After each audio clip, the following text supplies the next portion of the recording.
नमस्कार, आप देख रहे हैं न्यूज 18 राजस्थान। आपके साथ मैं हूं अभिषेक। मुख्यमंत्री अशोक गहलोत ने एक बार फिर केंद्र सरकार पर निशाना साधा है। अशोक गहलोत ने कहा कि चुनाव के बाद महंगाई का बम फूटा है। साथ ही केंद्र सरकार पर निशाना साधते हुए सीएम गहलोत ने कहा कि केंद्र सीबीआई और ईडी का दुरुपयोग कर रही है। साथ ही सीएम गहलोत ने कहा कि राजस्थान आईपीडी ओपीडी फ्री करने वाला देश का पहला राज्य बन गया है।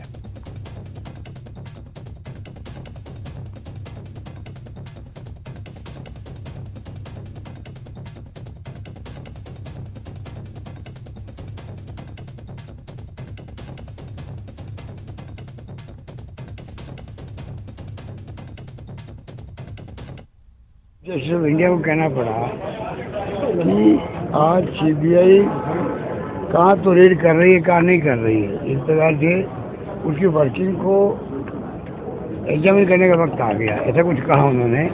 आप सोच सकते हो कि क्या हो रहा है देश के अंदर। बहुत कुछ उन्होंने और नहीं बातें कही है। अब भी हम मांग करेंगे केंद्र सरकार से कि आप तो दबाव से हटो, इनकम टैक्स को काम करने दो, ईडी को काम करने दो और सीबीआई को काम करने दो। ये हमारा मानना है। महंगाई तो आप देख ही रहे हो कि इतनी बड़ी मार है देश के अंदर। और पेट्रोल डीजल के दाम तो चुनाव के कारण रोक रखे थे। जो पहले आरोप लगाते थे हम लोग, वो सच्चाई सामने आ गई। जैसे चुनाव खत्म हुए नहीं और महंगाई बढ़ने लग गई। जब 5 साल डिले किया बीजेपी गवर्नमेंट ने, पूरा प्रदेश भुगत रहा है, पूरा देश भुगतेगा। 40,000 की रिफाइनरी का लगभग अभी मैंने सुना है, क्योंकि मुख्य रूप से तो एचपीसीएल कर रहा है, उसको हिंदुस्तान पेट्रोलियम कर रहा है। सुना है कि 76,000 करोड़ का ही पार पड़ जाएगा, ज़्यादा हो जाएगा। तो कहाँ से 40,000 करोड़ का 70-72,000 करोड़ की रिफाइनरी बनेगी अब। तो 5 साल के डिले होने का नतीजा ये होता है। इसलिए हम कोई काम बंद नहीं करते। जब वसुंधरा जी सरकार नहीं रहती है, सरकार हमारी आती है, तो हम काम कोई बंद नहीं करते, क्योंकि डिले करने से कॉस्ट बढ़ जाती है उसकी। हम चाहते हैं कि डिले नहीं करें, पब्लिक इंटरेस्ट में काम जारी रखना चाहते हैं। आउटडोर इंडोर सब फ्री है आपके लिए। आउटडोर इंडोर सब फ्री है। 10 लाख का बीमा अलग है। तो बहुत बड़ी बात, पूरे देश के अंदर एकमात्र राजस्थान राज्य जिसने इतना बड़ा कदम उठाया है। अब बात साध्वी ऋतंभरा की, जो उदयपुर के दौरे पर हैं। इस दौरान साध्वी ऋतंभरा ने द कश्मीर फाइल्स पर भी अपनी बात रखी और कहा कि फिल्म में कश्मीरी पंडितों के वास्तविक दर्द को दिखाया गया। कश्मीर फाइल्स में दिखाया गया है ना, ये वो जख्म है जो 32 साल बाद भी भरे नहीं है। ये वो जख्म है, लाखों लोगों ने झेला है, बेघर हुए हैं। आज भी आप कैंपों में जाके देख सकते हो, जिन लोगों ने कश्मीर की ठंडी वादियों में जीवन जिया हो, उन्हें जम्मू की कड़कती धूप में टेंटों में बिच्छुओं के दंश झेलने पड़े हैं। अपनी माँ बेटियों की इज्जत या इसमें जो दिखाया वो तो बहुत कम दिखाया है। जंगाओं पे और छातियों में पाकिस्तान जिंदाबाद के नारे गोदे गए हैं। ये सब झेला है, उन्होंने झेला है, चुपचाप रह गए क्योंकि देश ने उनका दर्द नहीं समझा, नेतृत्व करने वालों ने भी नहीं समझा। दूसरी बात है, ये भी नैरेटिव सेट किए जाते हैं कि आप कश्मीर के बात करोगे तो कश्मीरी पंडित। अरे भैया, वो हिंदू हैं, सभी हम हिंदू हैं। बंगाल में पीड़ित हो रहे हैं, केरल में हो रहे हैं। कश्मीर जगह जगह ना बने, उसके लिए हमें सजग होना है। विवाद तो हमेशा ही होगा जब भी सत्य कहा जाएगा, क्योंकि सत्य को कहने के लिए साहस भी चाहिए, सत्य को स्वीकार करने के लिए भी साहस चाहिए। अब कश्मीर फाइल आई है, इसी तरह हर क्षेत्र में जो होता रहा। श्री राम जन्मभूमि के आंदोलन पर भी, 500 साल के संघर्ष पर भी फिल्म बननी चाहिए, सच को सामने आना चाहिए। दौसा में डॉक्टर्स की हड़ताल खत्म हो गई है। कलेक्ट्रेट के बाहर जारी धरना समाप्त कर दिया गया है। कलेक्टर की समझाइश के बाद ये हड़ताल खत्म हुई है। कल से दौसा के सभी अस्पताल पहले की तरह ही खुलेंगे। तो ये बड़ी खबर है दौसा से, जहां पर आपको बता दें कि डॉक्टरों की जो हड़ताल कलेक्ट्रेट के बाहर चल रही थी, वो अब खत्म हो गई है। आश्वासन जो मिला है कलेक्टर की तरफ से, उसके बाद डॉक्टरों ने अपनी हड़ताल खत्म की है। पूरे घटनाक्रम के बाद हमने जो मांगे प्रशासन और सरकार के सामने रखी थी, वो सारी मांगे ज्यों की त्यों सरकार ने, प्रशासन ने पूरी मान ली है और हम अपना ये जो आंदोलन है हम इसको समाप्त कर रहे हैं। और इसके लिए सबसे पहले माननीय जिला कलेक्टर महोदय दौसा और साथ में उनसे बड़े हमारे हेल्थ मिनिस्टर प्रसादी लाल जी मीणा साहब का मैं बहुत बहुत धन्यवाद देता हूं।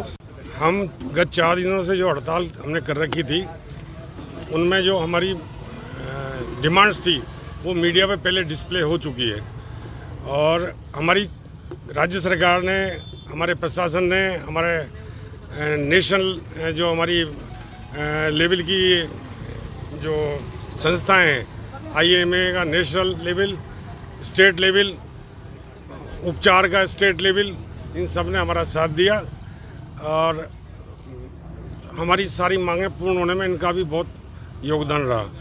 हमारे डॉक्टर्स ने 4 दिन तक यहाँ बहुत परेशानी भुगती, उसके लिए उनका भी मैं आभार व्यक्त करूँगा। आप मीडिया कर्मियों के लिए भी आभार व्यक्त करूँगा। हमने अभी हमारी मांगों के पूर्ण होने के बाद में ये स्ट्राइक कॉल ऑफ कर लिए। अब से थोड़ी देर बाद में ही हम हमारे कार्य पे उपस्थित हो जाएंगे। मरीजों को जो परेशानी हुई आज तक, उसके लिए हम डबल काम करेंगे 2-4 दिन और उसको रिकूप कर देंगे। वहीं डॉक्टर अर्चना शर्मा के पति डॉक्टर सुनीत ने हड़ताल खत्म करने पर सवाल उठाए। न्यूज 18 पर फोन पर डॉक्टर सुनीत ने IMA जिलाध्यक्ष महेश शर्मा को गद्दार बताया, साथ ही कहा कि वो किरोड़ी लाल के आदमी हैं। डॉक्टर सुनीत, आपका स्वागत करता हूं मैं न्यूज 18 राजस्थान पर।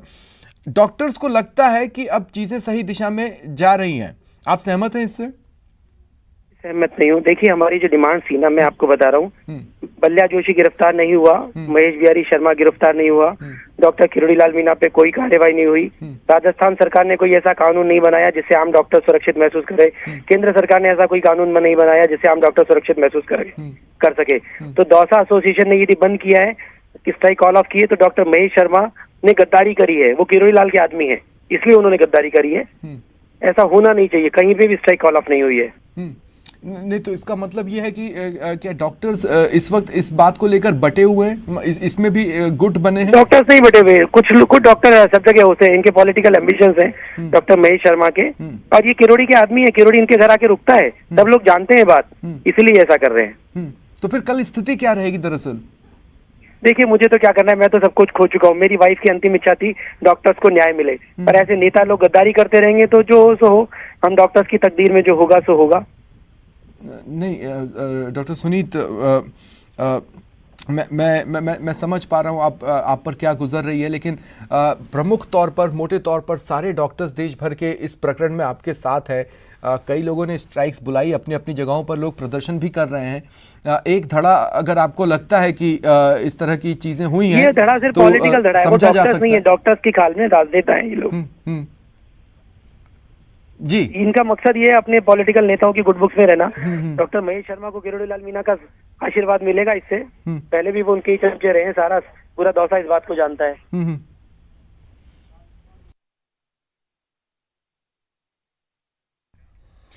Doctor Archana Sharma suicide case में प्रदेश सरकार की महिला एवं बाल विकास मंत्री ममता भूपेश का भी बयान सामने आया है। उन्होंने कहा कि इस पूरे मामले में मुख्यमंत्री अशोक गहलोत ने कड़ी कार्रवाई की है। साथ ही उन्होंने कहा कि सरकार दोनों ही पीड़ित परिवारों के साथ है। दिनों पूरे देश में doctor Archana Sharma suicide case की गूंज सुनाई पड़ रही है और हमारे साथ महिला एवं बाल विकास मंत्री ममता भूपेश हैं। मंत्री जी, आपका जिला दौसा है और यहाँ पर 27 और 28 2 दिन ऐसे आए जहाँ 2 माँ खत्म हुई, जिसमें पहली एक प्रसूता की मौत हो गई, दूसरे दिन डॉक्टर की हो गई। पहले तो इन दोनों घटनाओं पर क्या कहोगे? देखिए, मैं बहुत संवेदना व्यक्त करना चाहती हूँ माँ, क्योंकि मैं खुद भी एक माँ हूँ। तो माँ की मृत्यु बच्चों के लिए, चाहे वो डॉक्टर अर्चना शर्मा हो, चाहे वो मृतका प्रसूता जो थी आशा जी वो हो, दोनों के परिवार के अंदर महिलाओं की मृत्यु होना एक बहुत ही दुख की घड़ी उन परिवारों पे टूटी होगी और हम सब के लिए भी एक बहुत बड़े दुख का समय निकला है अगर दौसा की बात करें। मैडम, डॉक्टर पर ऐसे हत्या का मुकदमा दर्ज हुआ, तो क्या एक डॉक्टर किसी को मार सकता है? कि शायद आप, क्योंकि आप डॉक्टर फैमिली से हो, आपके पति डॉक्टर हैं, क्या कहोगे इस पूरे डॉक्टर के उस पर? देखिए, कोई भी डॉक्टर अगर है तो वो कभी नहीं चाहेगा कि मेरा पेशेंट की मृत्यु हो या मैं कोई इलाज के अंदर कमी रख पाऊँ। इस तरह की कोई डॉक्टर भी, और मैं समझती हूँ शायद अर्चना जी ने भी, डॉक्टर अर्चना ने भी ये नहीं सोचा होगा कि मैं अपने पेशेंट के प्रति लापरवाही बरतूँ या,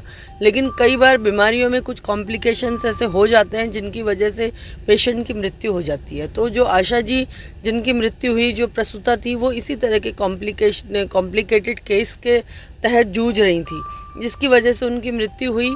तो डॉक्टर तो नहीं चाहेगा कभी भी कि मेरा पेशेंट मरे, और जो पेशेंट है वो भी बहुत भरोसे के साथ में डॉक्टर के पास जाता है कि मेरा इलाज वहाँ पे ठीक हो पाए। मैडम, आप सरकार में एक मंत्री हो, तो क्या एक उनको विश्वास दिलाना चाहेंगे कि सरकार उनके साथ है और जो जांच भी हो रही है और डॉक्टर मांग कर रहे हैं कि सुरक्षा हो उनकी? देखिए, मुख्यमंत्री जी ने स्वयं सारे मसले को संज्ञान में लिया और खुद मॉनिटरिंग कर रहे थे। जिस तरह की आईपीएस लेवल के अधिकारी को तुरंत प्रभाव से, जिससे किसी तरह की जांच या घटना के ऊपर कोई प्रभाव न पड़े, उनको हटाया। हमारे दौसा के एसपी को दूसरे लगाए और एसीएस लेवल पे इसकी जांच हो रही है। हर स्तर के ऊपर मुख्यमंत्री जी खुद, क्योंकि एक संवेदनशील मुख्यमंत्री राजस्थान के अंदर कार्य कर रहे हैं अशोक गहलोत जी, और उनके अंदर जितनी संवेदना है, जो भावनाएं हैं, मैं समझती हूँ राजस्थान के किसी नेता में नहीं हो सकती हैं। आशीष शर्मा, न्यूज़ 18, दौसा। अलवर के बहरोड़ के विधायक बलजीत यादव द्वारा एक महिला नर्सिंग कर्मी को धमकाने का मामला सामने आया है। डॉक्टर अर्चना शर्मा के सुसाइड के मामले को लेकर देश भर में चिकित्सा कर्मियों में गुस्सा है, लेकिन अलवर जिले के बहरोड़ के राजकीय अस्पताल में शराबियों की आतंक से परेशान महिला नर्स सुमन यादव के द्वारा गार्ड लगाने की मांग की गई, तो विधायक बलजीत यादव ने महिला नर्सिंग कर्मी को सरेआम धमकाया।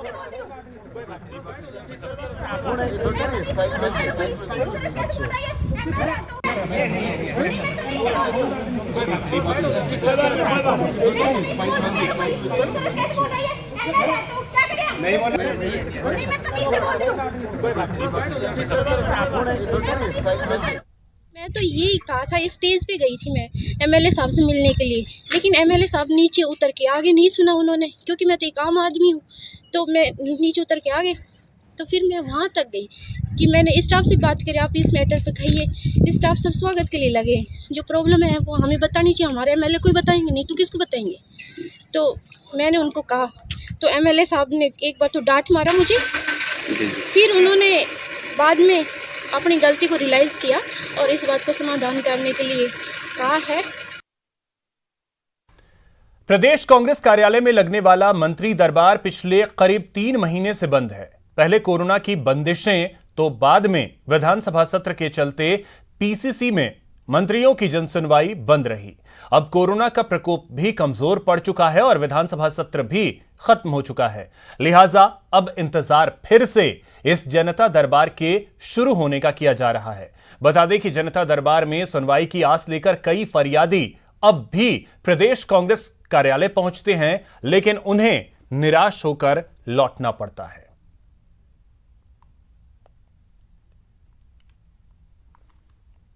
निश्चित रूप से ये जो व्यवस्था की बात है, ये व्यवस्था मुख्यमंत्री जी और प्रदेश अध्यक्ष हमारे दोनों मिलकर तय करेंगे। जिस दिन भी वो प्रदेश अध्यक्ष जी कह देंगे उस दिन से हम मंत्री तो तैयार बैठे हैं। घर पे तो हम जनसुनवाई रोज ही करता हूँ मैं, और दरवाज़ा खुला हमारा 24 घंटे। और वैसे भी हमारी जब जिस दिन ड्यूटी दी जाएगी हम मंत्री जाके सुनवाई करेंगे। अब बात लोकसभा अध्यक्ष ओम बिरला की, जो अपने कोटा बूंदी संसदीय क्षेत्र के 3 दिन के दौरे पर हैं। इस दौरान आज बिरला ने कैंप कार्यालय में आम जन से मुलाकात की और लोगों की समस्याएं सुनी और समस्याओं के समाधान का आश्वासन दिया। साथ ही बिरला ने लोगों को विक्रम संवत 2079 नव संवत्सर की शुभकामनाएं भी दी।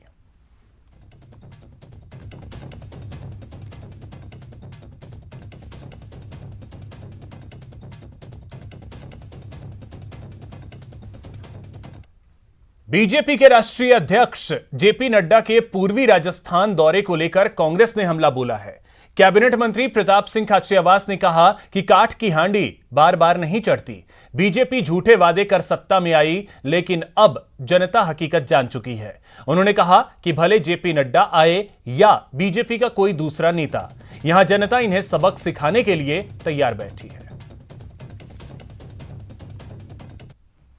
लड़ने के लिए महंगाई से जो जनता परेशान है उसको रिलीफ देने का काम करें, और रोज ये महंगाई का पत्थर मारते हैं जनता के। तो जेपी नड्डा कितनी आ जाए, जब तक बीजेपी अपने कर्म नहीं सुधारेगी और महंगाई दूर करने के लिए सस्ता ही नहीं करेगी। आज हर चीज़ खाने पीने की महंगी हो गई, टोल महंगे हो गए, पेट्रोल डीजल गैस सिलेंडर महंगा हो गया, बचा क्या है? तो बीजेपी ये चाहती है कि हम देंगे तो कुछ नहीं, जनता को लेंगे ही लेंगे। बीजेपी देना नहीं चाहती, तो बीजेपी कितने दौरे कर लिया, पोल खुल गई। जैसे ही 4 राज्यों के चुनाव खत्म हुए, लोगों को लगा बीजेपी सुधरेगी, अब धोखा नहीं करेगी, वापस धोखा किया। तो बार बार काट की हांडी नहीं चढ़ती, क्योंकि धोखा कर रहे हैं, ये धोखे की हांडी है बीजेपी की। केंद्रीय जल शक्ति मंत्री गजेंद्र सिंह शेखावत आज जोधपुर पहुंचे, जहां उन्होंने चैत्र वर्ष प्रतिपदा पर राष्ट्रीय स्वयंसेवक संघ द्वारा संचालित राजस्थान कार्यक्रम में शिरकत की और पथ संचलन में भी भागीदारी निभाई।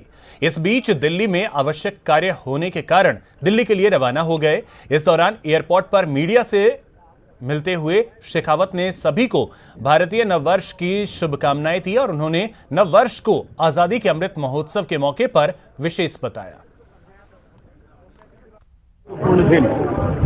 जिस दिन इस पृथ्वी का जन्म हुआ, जिस दिन भगवान राम का राज्याभिषेक हुआ, ऐसे पवित्र दिन की सभी लोगों को बहुत सारी शुभकामनाएं।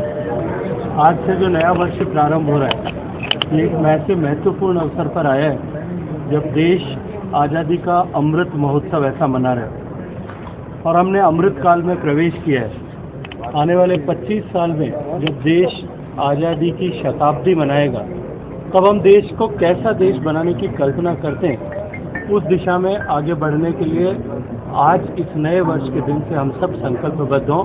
ऐसे सभी लोगों को शुभकामनाएं। यहां रुकेंगे एक छोटे से ब्रेक के लिए।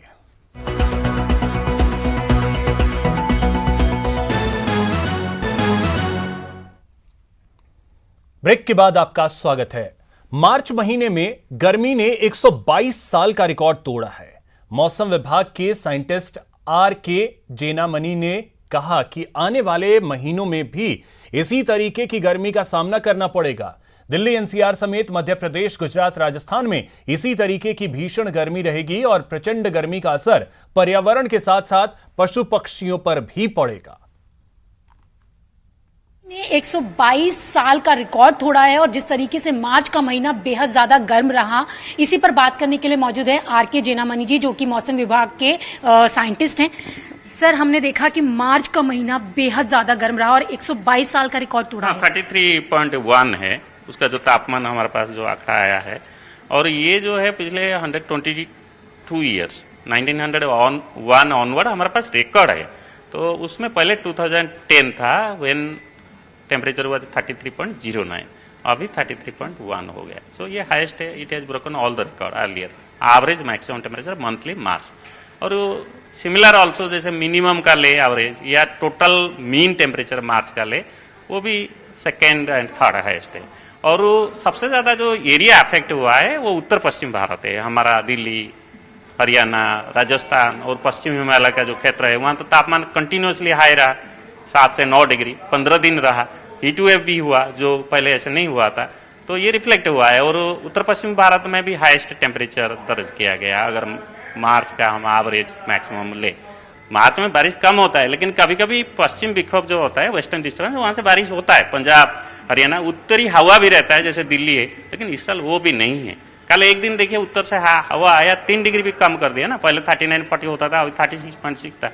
तो ऐसे काइंड ऑफ सिचुएशन होता है तो इंप्रूव होगा, अदरवाइज बारिश तो चांस नहीं है। जो भी तापमान कम होगा हवा से कम होगा, और उत्तरी हवा चाहिए दिल्ली और आसपास के इलाका के लिए। अगर पश्चिम से होता है जैसे 4 तारीख को शुरू हो रहा है, तो फिर तापमान पर वापस बैक बढ़ेगा, 40-41 होगा।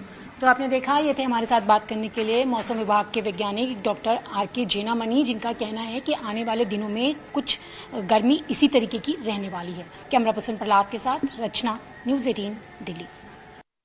नागौर जिला पुलिस ने पाकिस्तान को गिरफ्तार कर लिया। चौंकिए मत, यह खबर बिल्कुल सही है, लेकिन जो आप समझ रहे हैं माजरा उससे अलग है। दरअसल जिसकी गिरफ्तारी हुई है वो हमारा पड़ोसी देश पाकिस्तान नहीं बल्कि नागौर जिले का एक शराब तस्कर है। आरोपी शराब तस्कर पाकिस्तान को पुलिस ने अवैध शराब के साथ गिरफ्तार किया है, जो नागौर जिले के गोटन का निवासी है। आरोपी अपनी जीप में तस्करी कर अवैध शराब ले जा रहा था। पुलिस ने नाकाबंदी के दौरान आरोपी पाकिस्तान को अवैध शराब के साथ गिरफ्तार कर लिया।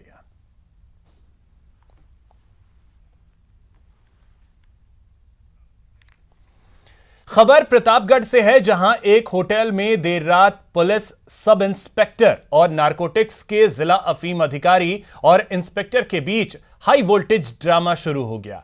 पुलिस और नारकोटिक्स के अधिकारियों के बीच यह ड्रामा देखकर होटल के बाहर लोगों की भीड़ इकट्ठा हो गई। यह विवाद तब शुरू हुआ जब पुलिस का सब इंस्पेक्टर उसी होटल में कुछ लोगों को लेकर पहुंच गया, जहां पहले से नारकोटिक्स के इंस्पेक्टर थे। बता दें कि जिन लोगों को लेकर होटल पहुंचे थे उनका नारकोटिक्स के इंस्पेक्टर के साथ पुराना विवाद था। इसके बाद पुलिस के साथ पहुंचे लोगों और नारकोटिक्स के अधिकारियों और कर्मचारियों के बीच झगड़ा शुरू हो गया। और इसका एक दोस्त था, तो मेरे को गाली गलौज करी उन्होंने, मेरे को माँ की और बहन की गाली दे गया, फालतू में उल्टा सुल्टा बोल गया, वो जान से मारने की धमकी दी। फिर उसके पीछे पीछे आया तो बाकी मेरे रूम की तरफ घुस गया। और रूम का पता है हमें, रूम में जा रहे हैं, हम रुक जाए एक बार। तो उसमें ऊपर पर गया तो फर्स्ट सेकंड फ्लोर पे खड़े थे वो। रूम में घुसे, मैं उनको पता था 108 पे सेकंड फ्लोर पे रूम है, रूम की तरफ घुसने के लिए जा रहे थे। वैसे तो रूम में आते तो बताते हुए इतने में पुलिस वाले आ गए। अमनदीप नाम था वो। तुरंत तभी मैंने फोन किया तब पुलिस वाले भी आगे साथ में, और एक्यूज्ड है कोई एफआईआर में ला रखा है, उसमें कुछ 15 लाख रुपए किसी चीटिंग करने का मामला भी है।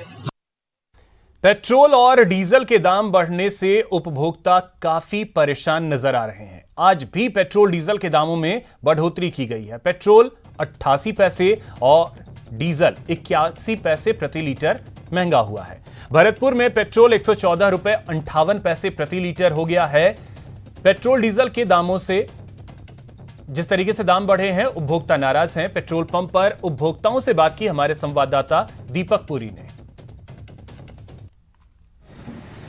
डीजल के दाम जो हैं वो बढ़ते जा रहे हैं और आज भी पेट्रोल डीजल के दामों में जो है बढ़ोतरी हुई है। तो कहीं ना कहीं जो पेट्रोल पंप पर उपभोक्ता पहुंच रहे हैं वो निराश नज़र आ रहे हैं। कहा जा रहा है कि लगातार पेट्रोल डीजल के जो दाम हैं वो बढ़ते जा रहे हैं। और पेट्रोल की बात की जाए भरतपुर में तो वो अब 114 रुपये से अधिक पहुँच गई है। और आज भी जो है डीजल पर 88 पैसे और पेट्रोल पर 81 पैसे की जो रेट है वो बढ़ी गई है। तो कहीं ना कहीं पेट्रोल पंप जो संचालक हैं उनको भी काफ़ी परेशानियों का सामना करना पड़ रहा है, क्योंकि यहाँ पर जो लोग हैं देखते हैं कि पेट्रोल डीजल की जो रेट है वो बढ़ती जा रही है, लेकिन मजबूरी है कि उनको पेट्रोल तो आखिर डलाना ही पड़ेगा। पेट्रोल पंप पर कुछ उपभोक्ता पहुँचे हैं, उनसे भी हम बात करने की कोशिश करेंगे, क्या उनकी राय है। लगातार पेट्रोल डीजल के दाम बढ़ते जा रहे हैं, क्या कहेंगे आप? भैया कुछ तो ऐसा कह रहे हैं, इससे भैया साइकिल है, इससे पेट्रोल डीजल पेट्रोल इतने महंगे हो रहे हैं, तो इससे बढ़िया तो साइकिल ले लें तो अच्छा रहेगा। तो फिलहाल इस बुलेटिन में इतना ही। नमस्कार।